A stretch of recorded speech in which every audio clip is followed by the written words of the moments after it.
Welcome back to Cal Lutheran's student news publication that echoes bi-weekly podcasts. This is Caroline Asen, the current editor-in-chief. Kastenny joins us again on the podcast to talk about her coverage of California Lutheran University's beach volleyball club, which is one of the club sports here on campus.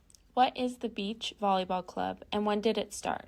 The Beach Volleyball Club started at Cal Lutheran approximately 2 years ago, and this was a push from the women's volleyball head coach, and it was also a push from the club president, who is Tess Holbert, and together they've tried very hard to try to get different individuals to join the club that have a fine interest for beach volleyball. What is the ultimate goal of the club? The ultimate goal for the Beach Volleyball Club is to make the club eventually into an official sport on the CLU campus. So originally, the men's volleyball team was a club on the campus. However, they managed to make the club into an official sport a couple years ago. So they're essentially hoping to do the same thing with the Beach Volleyball Club. And the only way they can do this is to find more members to join the club, and well-rounded members as well, which is one thing that the head volleyball coach really emphasized throughout the meeting, is to find people that have a large interest and are just well-rounded players to be able to play such a difficult sport like beach volleyball. Who do they compete against, and how has the club been affected by the rain we've been seeing lately? So from what I learned during the interviews, they have played with other community colleges, they played with SBCC, and they've also played with Mesa University, which is a Division III school from Arizona.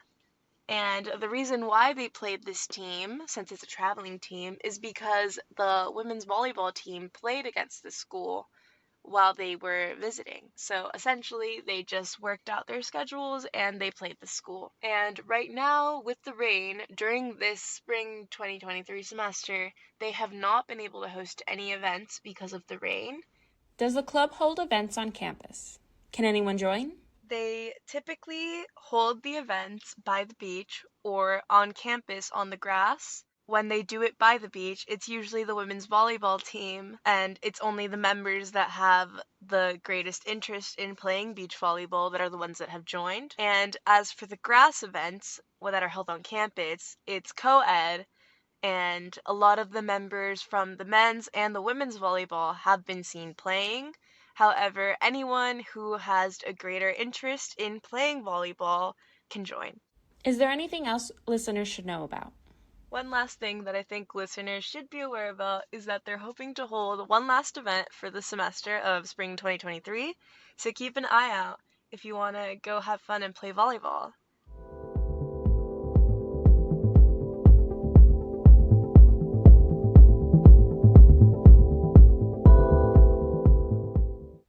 Another Echo reporter, Xanthe, comes on the podcast to discuss her coverage of a Cal Lutheran student's new album. Can you tell us a little bit about this artist and his love for music?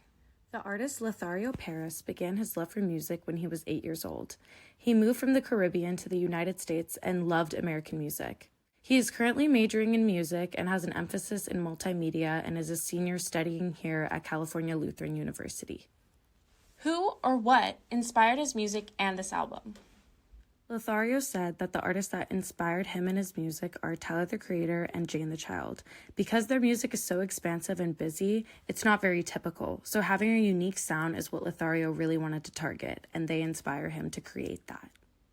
Who else was involved with the process of making this album?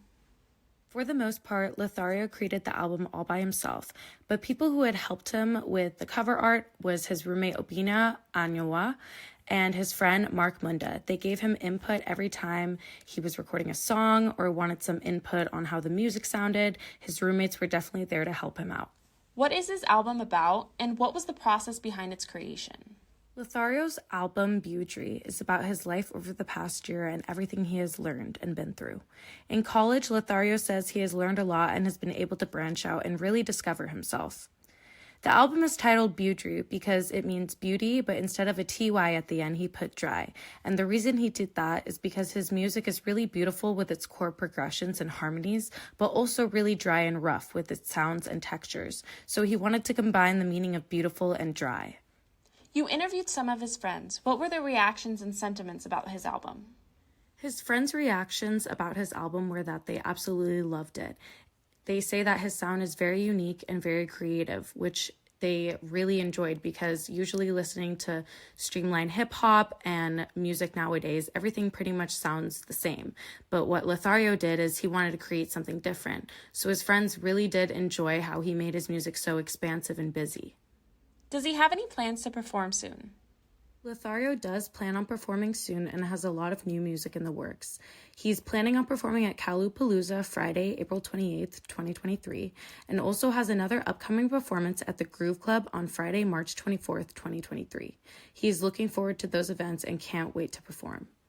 Thank you for listening to our podcast. Look out for another podcast from us soon.